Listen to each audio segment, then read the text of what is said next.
Good morning, everybody. It's Sunday morning, and we are here. Lizzie and I, Justin, are here for week. Oh, I just looked this up, and I think it's week 73 of our Turning Towards Life project. 73. So, welcome everybody who's joining us. We know that people join us from all over the world for this, both live and catching up in the recordings afterwards. And this is a project which has come out of our partnership together with an organization called Third Space. And as many of you will know, it's a half-hour deep dive, is one of the ways that we've called it, into big questions of human living, and particularly what it is not to turn away. So each week we take a source, we read the source, and then talk about it. And we are so very glad that you're with us. Hello, everybody. We're so happy to have you here, and thank you for always supporting us. I feel so glad that there is this little horde of people, as Justin says, all the way around the world, and that we get to do all these sources. One thing, Justin, I'm finding amazing at the moment is that we haven't yet run out of sources, which is quite hilarious. Like there are so many things in the world that we can draw on, and I don't know, somehow I think, oh, that there must be a limit to that. But when you do something like this, where every week there's a different choice, you think, my goodness, how much wonderfulness there is in the world, and we've barely even scratched the surface. It's amazing. I was having exactly the same thought. I've been thinking for a while, where will I find the next one? Where will I find the next one? And like you say, there's no shortage of them. So, of course, you'll know this, Lizzie, but we alternate finding sources every week, and this is your week, Lizzie. So I'm so very excited to read this and find out what we have to say about it.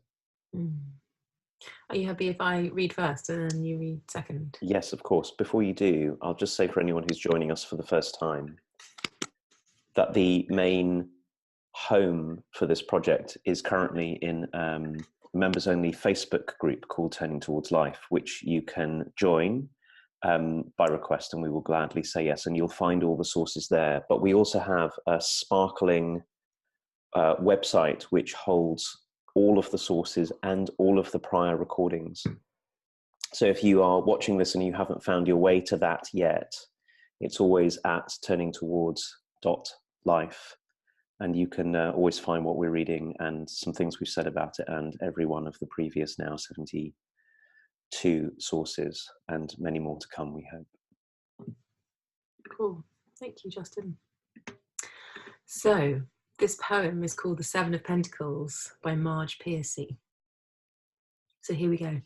See what you can do to settle into your seat and receive this vast beauty that Marge has written for us. Under a sky the colour of pea soup, she is looking at her work, growing away there actively, like grapevines or pole beans, as things grow in the real world slowly enough. If you tend them properly, if you mulch, if you water, if you provide birds that eat insects a home and winter food, if the sun shines and you pick off caterpillars, if the praying mantis comes and the ladybugs and the bees, then the plants flourish, but at their own internal clock. Connections are made slowly. Sometimes they grow underground. You cannot tell always by looking what is happening. More than half the tree is spread out in the soil under your feet. Penetrate quietly as the earthworm that blows no trumpet. Fight persistently as the creeper that brings down the tree. Spread like the squash plant that overruns the garden. Gnaw in the dark and use the sun to make sugar. Weave real connections, create real nodes, build real houses. Live a life you can endure. Make love that is loving. Keep tangling and interweaving and taking more in, a thicket and bramble wilderness to the outside, but to us interconnected with rabbit runs and burrows and lairs. Live as if you liked yourself, and it may happen. Reach out, keep reaching out, keep bringing in. This is how we're going to live for a long time. Not always, for every gardener knows that after the digging, after the planting, after the long season of tending and growth, the harvest comes. It's really very wonderful hearing you read that, Lizzie. Mm. So I'm going to read it as well. So this is the Seven of Pentacles, and it's by Marge Piercy. Under a sky the colour of pea soup, she is looking at her work, growing away there, actively, thickly, like grapevines or pole beans, as things grow in the real world, slowly enough. If you tend them properly, if you mulch, if you water, if you provide birds that eat insects a home and winter food, if the sun shines and you pick off caterpillars, if the praying mantis comes and the ladybugs and the bees, then the plants flourish, but at their own internal clock. Connections are made slowly. Sometimes they grow underground. You cannot always tell by looking what is happening. More than half the tree is spread out in the soil under your feet. Penetrate quietly as the earthworm that blows no trumpet. Fight persistently as the creeper that brings down the tree. Spread like the squash plant that overruns the garden, gnaw in the dark, and use the sun to make sugar. Weave real connections, create real nodes, build real houses. Live a life you can endure, make love that is loving. Keep tangling and interweaving and taking more in. A thicket and a bramble wilderness to the outside, but to us, interconnected with rabbit runs and burrows and lairs. Live as if you liked yourself, and it may happen. Reach out, keep reaching out, keep bringing in. This is how we are going to live for a long time. Not always. For every gardener knows that after the digging, after the planting, after the long season of tending and growth, the harvest comes.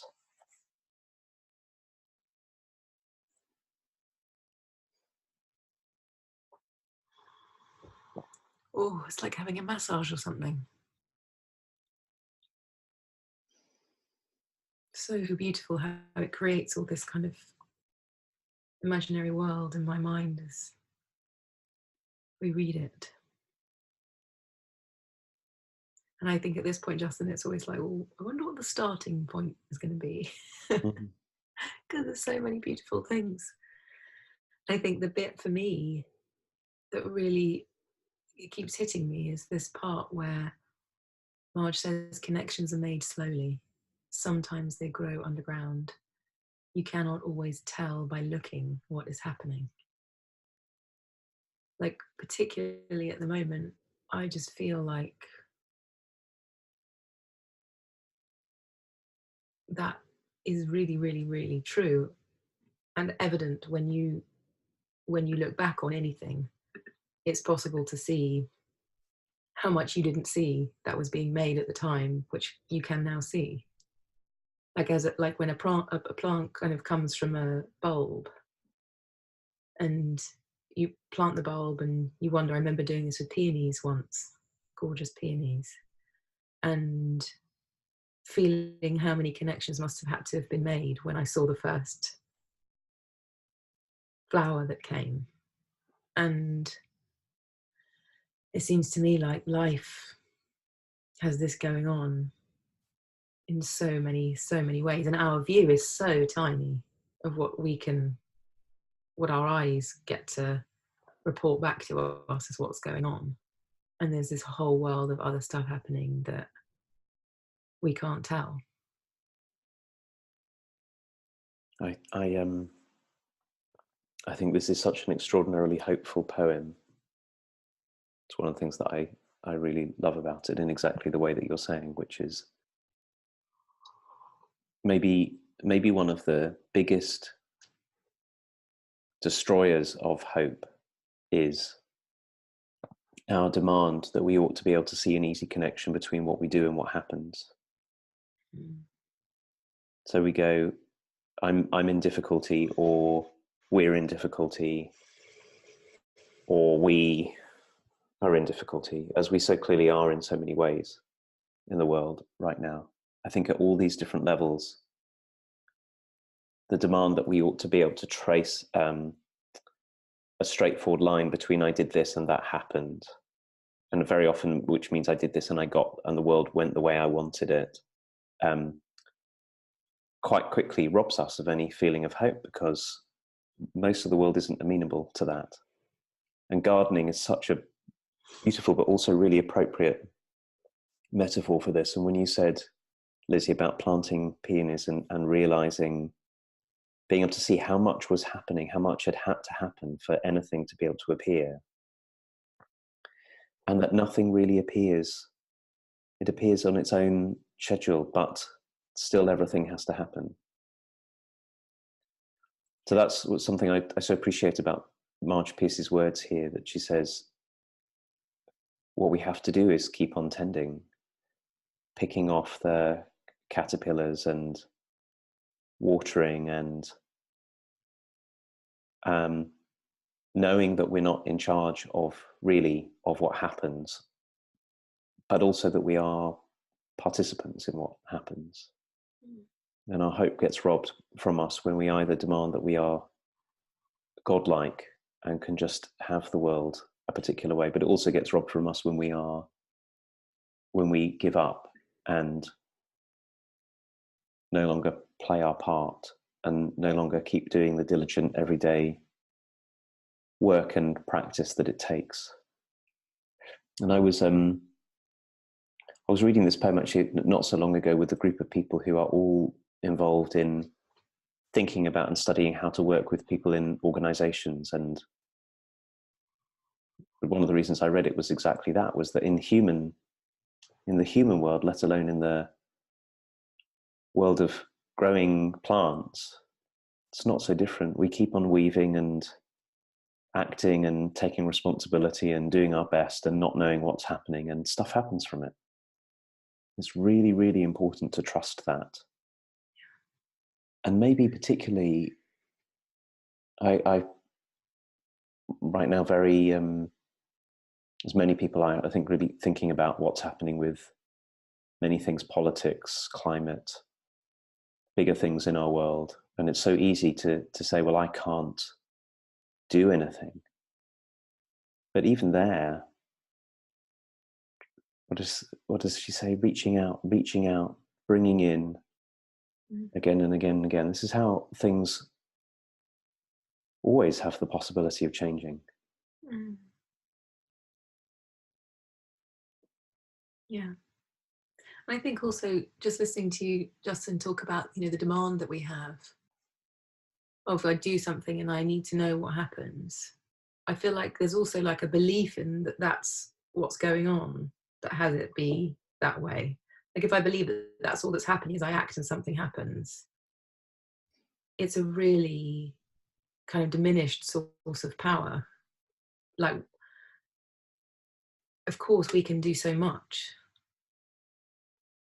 but there's also a hell of a lot going on, way more than just what we're doing. I've been looking, everyone's feed is everybody's feed. So I think I have lots of alternative feeds going on. But I've been looking at satellite imagery of how much the world has been reforested in the last 30 years compared to what it was 30 years ago. And it's extraordinary. And I get that the climate issues that we're having in the environment is in trouble. And there's also a lot happening that's really wonderful. And I think that's what I feel really hopeful about, is that every time I catastrophize and disasterize, there's always something that contradicts me. I'm fully convinced that we're all gonna have to just, I don't know, have some mass dying situation at some point, because the world is not going to be able to sustain us anymore. And then something comes along that goes, oh, hold on, no, you can question that.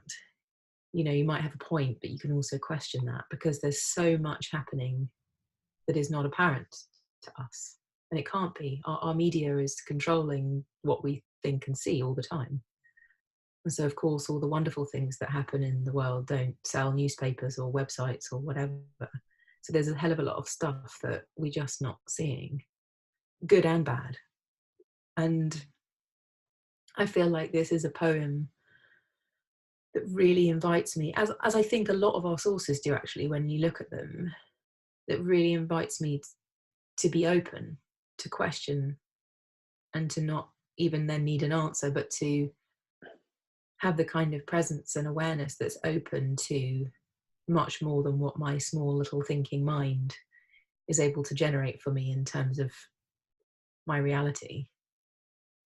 And this comparison with nature and the beautiful, like, you know, this line, keep tangling and interweaving and taking more in, a thicket and a bramble wilderness to the outside, but to us interconnected with rabbit runs and burrows and lairs. There's just this beautiful metaphor of, oh, it looks like a wilderness and a bramble, don't want to go near that, but to the people on the inside of that, it's a completely different, or to the entities inside of that, to the beings inside of that, it's a completely different world.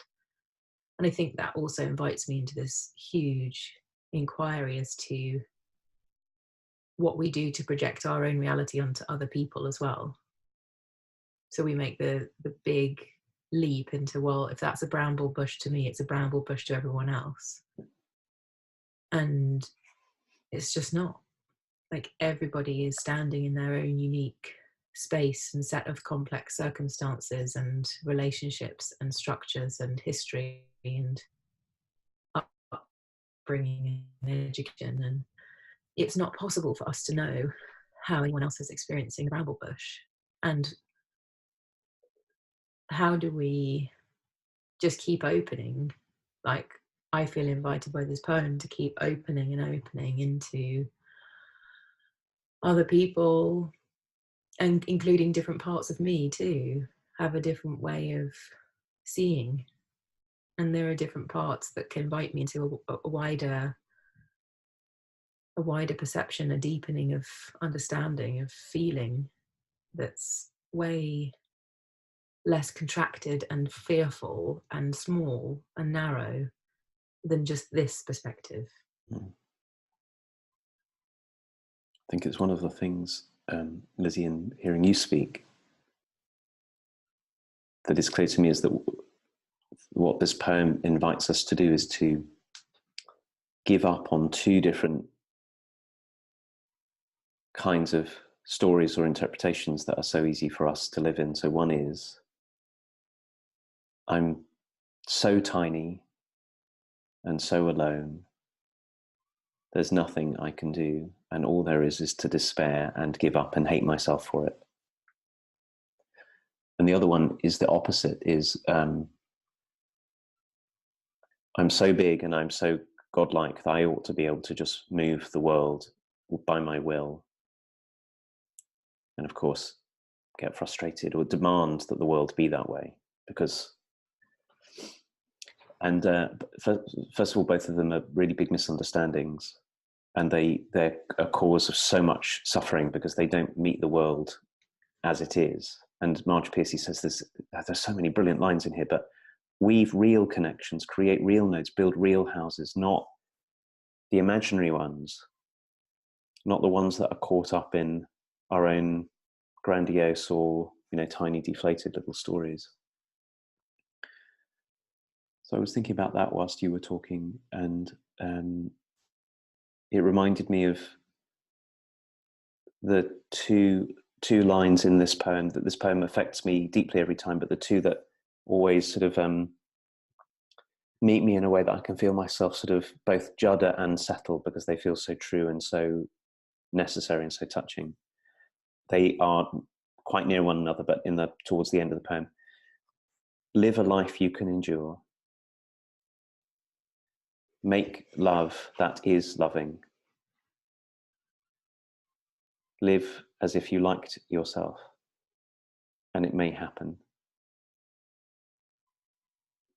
And it seems to me that the connection between these two different takes on life that I was talking about, and this is that both of them to make ourselves so tiny that we can't participate in the world, or so big that we demand that we can see always the connection between I did this and you stopped treating me badly, or I did this and I got control over you, whatever it is that they are essentially self-abandoning narratives. And right in the middle of this participate and weave, she's reminding us that we also have to treat ourselves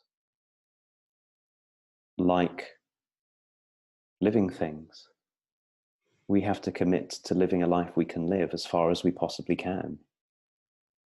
And we have to love in a way that is loving and not something else like controlling or self-abandoning or secretly criticizing ourselves. And we have to live as if we were of value, even if we don't always feel it, which is the thing I love about that last line. She doesn't say like yourself. She says live as if you did, because we don't always. It's hard. But we could live this way as if we were worth something. And then this may happen. Oh, and not it will happen. It may happen. Because that's how the world is. We just can't know. So all of that is always really touching to me. It helps me remember how far I can stray, how often when I read it, how far I have strayed. There I go again, not remembering this. Absolutely. I feel, don't know, in my life, I think at some point I cottoned on to appreciating myself. And I feel like that's the golden thing that ever happened in my development, was that even when I mess up and even when I get something wrong, I somehow got the gift of finding my goodness even in my badness, as in finding the good intention even when I did something really not good. But I've never had a situation in myself where I've dug and not found goodness. Even when I've got all kinds of ways I could criticize myself, all kinds of ways I can attack myself, there's a way that I think that's the biggest gift I've received from all of the people I've learned from and all of the things I've read and everything, is that there's, and also just, I guess, my own take on life is this living as if I liked myself thing. It's so bashed out of us as children to be, what did they say at school? Oh, she's got a really big head or something was the thing. If anybody thought that they were good at sport or that they could do something, it triggered whatever it triggered in people. So everyone was like, kind of attacked each other for the being arrogant or up themselves or whatever. I remember all those sayings. And so I think I spent a lot of years diminishing myself in order to feel like I wasn't being grandiose or something. And I feel like self-appreciation has given me a whole different understanding of what that realm is. And I get that there's a way I could go around being all kind of, self-assured and defended against the world, looking like I was super confident. But it's different than that. It's an appreciation. It's an articulation of goodness, an articulation of good intention. And I think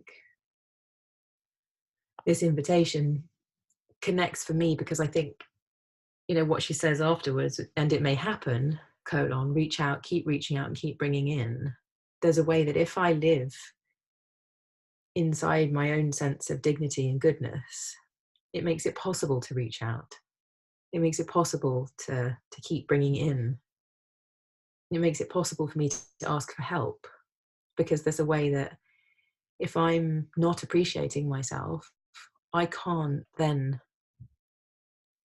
feel that worth you were talking about that's worthy of the help.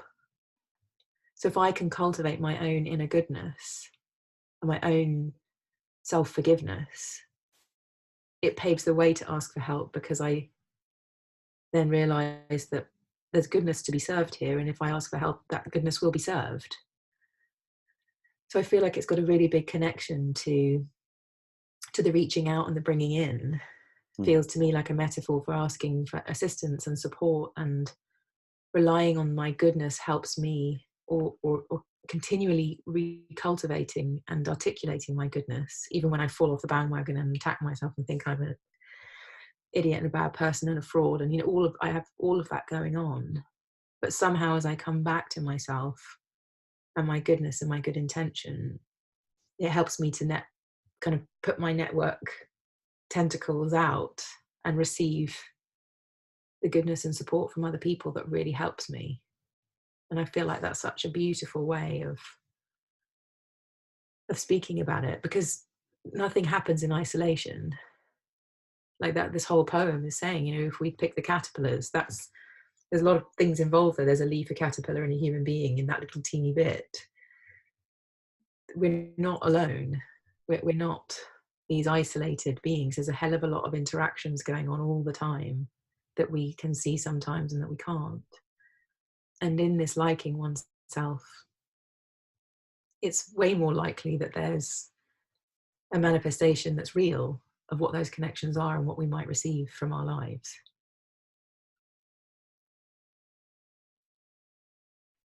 I'm so very struck as you're talking about the invitation that I think Marge Piercy might be making here that I hadn't seen until right now in our conversation, which is that she's also reminding us that we are not different from the grapevines and the pole beans and the soil under our feet and the earthworm that blows no trumpet and the creeper that brings down the tree and the rabbit runs and burrows and layers. In other words, I'm so with you that one of the things that we must do is keep on seeing what we can do to find our own sense of unarguable worth, value that comes from being alive, being a living something. What you've been so beautifully calling goodness, we have to keep on finding our way back to. And that one way to do that is to keep on looking inside ourselves.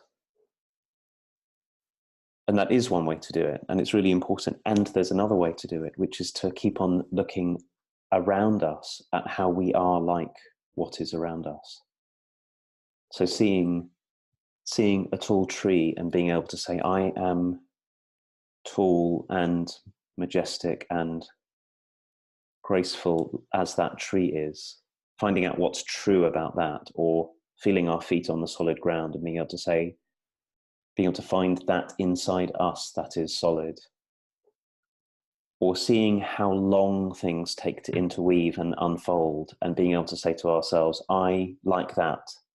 There are parts of me that are mysterious in the depths, that weave and take a long time to unfold. And the more we can start to see reflected in us what is in the world, the more chance we have of taking up our place and participating, rather than keeping on finding ourselves separate, like feeling outside of it all the time.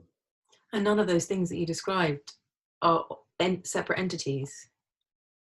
They all need the support of water or sunlight or something, and 100 millions of things, like we do. Like we can't be on our own and survive.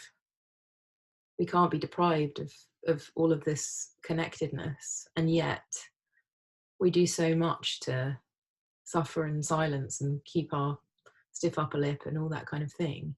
And so I'm so appreciating what you're saying. Like if I could look at a tree and really see it for itself and how well supported it is, I wonder how much I might allow myself to be supported, and what those reaching outs might be of my roots, of my requests, of my body. It just feels such a big invitation. Yeah. because exactly as you're saying, I think this seems clear to me in this moment, this morning, that we're not separate from all of that. So it is true to say there is that of me that is deeply rooted. Can I make contact with it? Mm-hmm. And there's also that of me that is decaying and breaking down. Mm-hmm. I don't want to. I want to have this be, just a sort of selective. Well, I like that. I knowing ourselves as radiant and golden like a sunflower, and mucky and mulchy like the mud on which we walk that clings to our boots. They're all ways of recovering our knowing ourselves as present and part of and indistinguishable from the world, which is part of, I think, it's another way into what you were talking about finding our own goodness. And it's also a way into Marge Piercy's invitation to do stuff that's real, to not retreat into some kind of life of the mind where we just keep on ruminating and thinking about things and worrying about everything. No, like I'm here, here, physically here. I'm part of all of this. Yeah. And then maybe that's when, I'm wondering, Lizzie, that's when our care gets evoked as well. The sense that because I'm here and because it's all unknowable, but I can take my part, we find ourselves being able to take up our part and to do what we can see to do again and again and again, and not keep on either waiting like many of us do, or crashing through and ripping everything up in our desperation to get somewhere.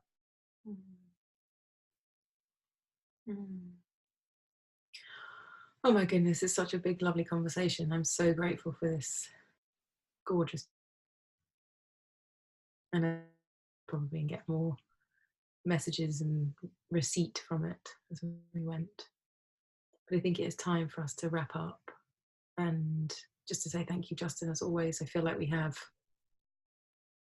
different facets of a diamond to bring, and it feels so rich to receive all of the things that you say and be prompted to feel and think the things I have to bring as well by the things that you say. And it's really, really lovely to do this. And I'm very grateful. Me too. Mm. So we will look forward to seeing you all next week. Same time, same place. Thank you for joining us. Thank you, Lizzie. Thanks, everybody. Bye. Bye-bye.